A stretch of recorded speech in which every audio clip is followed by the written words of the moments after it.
Are you feeling like it's too late to start your own dream business? Or maybe you're overwhelmed by all of the technology and trends that younger entrepreneurs seem to be able to navigate through effortlessly.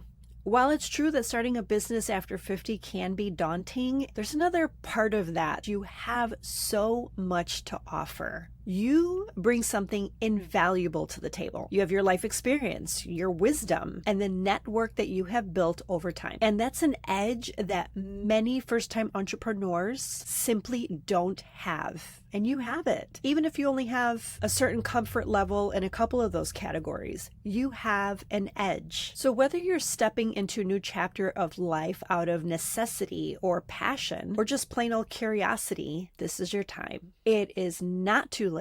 Far from it, in fact, because entrepreneurs over 50 are more successful because you've learned a thing or two about patience, resilience, and you've picked up some strategy techniques along the way. In this video, we will address the exact challenges that you may be facing right now, whether it's figuring out the financing part of starting a business, learning the new technology, or simply gaining the confidence to take your first step. I've been there, so I can share very simple actionable steps to get you started, ones that you can actually implement today. And I'm not kidding. I know a lot of people say that, but these are steps that you can implement today. I really want to encourage you to build the business that you have always dreamed of. It's got to start somewhere, and the dream isn't going away, right? I encourage you to grab a notebook, because when you get that moment of inspiration, write it down, because by the end of this video, you'll be ready to take your next step with confidence and a whole lot of inspiration. So people may be really curious about why you wanted to start a business at this point in your life. And I like these kinds of questions because it forces you to just answer on the cuff. Like, what are the first things you think about when you think about your desire, your dream to start a business? Why now? Why now really matters. Why now can be the inspiration to keep that engine going when the days get kind of challenging, because they will get challenging. Anything that's stretching you is going to be challenging. And let's face it, if you're over 50, you've been through challenges in your life. This, at the end of the day, is going to be a cakewalk compared to some of the things that you've already been through in your life. Just think about one thing that you've been through that was really, really hard. Now think about how proud you'll be of yourself, how connected with what you're doing in life, that feeling of that connection of doing something that matters to you. How will you feel once you've started? So what's motivating you? Maybe it's not about following your passion. Maybe there's something that you've always wanted to do to generate an income and find the financial independence that you've always known that you can achieve. Maybe you know you have a lot of intel and knowledge that can really help other people, and you want to spread the word. So what's your inspiration? Now, I know it's a whole new world than when you first started working. When you first started working, you may or may not have had it on your radar that you wanted to be your own boss. The world has changed quite a bit. So this may be holding you back, but I'm going to invite you to look at what's similar. What new technology kind of piques your interest? What technology kind of connects with the type of business that you want to have, whether it's supporting your business idea or maybe your business has to do with a new technology. I myself have totally embraced the world of AI. So many people talk about how AI will take over the world, or we won't be using our own brain to come up with the ideas and the research.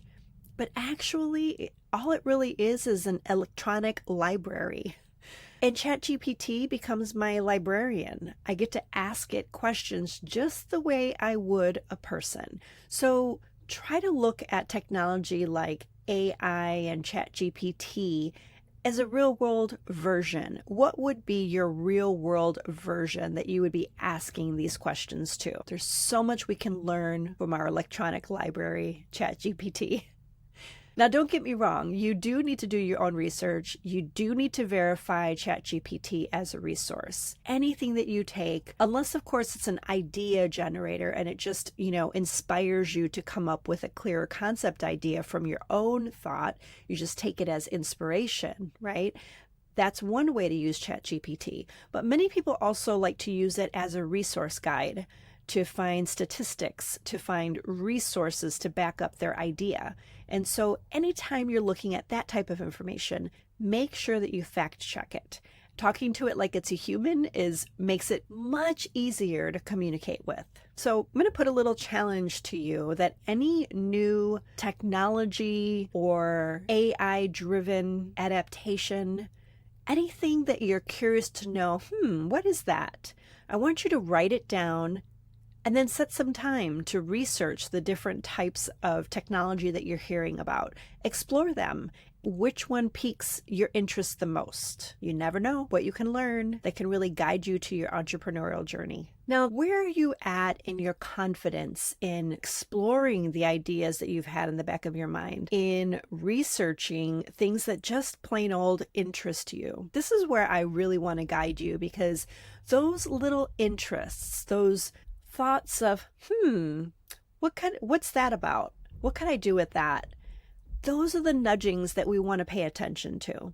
Sometimes it may lead to nowhere, or just maybe it's the idea or direction that you needed to get your foot walking in the direction of your business concept. Maybe you've thought about starting a YouTube video and you wonder how you'll feel talking in front of a camera or talking in front of people about your idea and your concept. But I promise you, the more that you get into what your idea is and how you will shape it and mold it into something that's forming into what you dreamed it would be, beaming with confidence, talking about something that you're really passionate about, getting out into the world.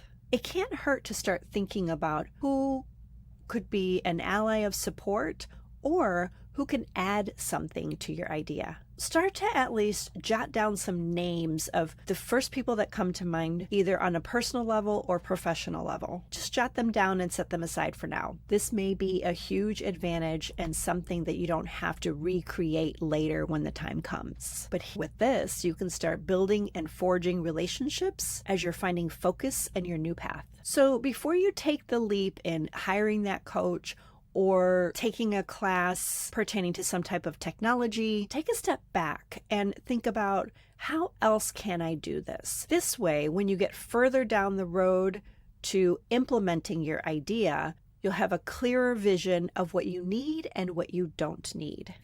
So let me ask you, what small step can you take today to start moving your business idea forward? One small step you just took, I hope, were some notes from this video. If this video helped you, I'd love for you to like and subscribe this video so that it can reach more people. I would also love to hear, what were your takeaways from this video? And what is going to be your next action step for today? Remember that flexibility, adaptability is really important. It was important in the old school method, and it's just as important today. We're just using some different resources. How do you feel about working from home, about creating your own business venture, working remotely? Is this something that inspires you, or do you need to take some time to really embrace the idea? If you're open to embracing the idea, this means the world is your oyster, because you are now open to new possibilities. What you do need to have is a clear and concise business concept, an idea that inspires you, an idea that others may be interested in too.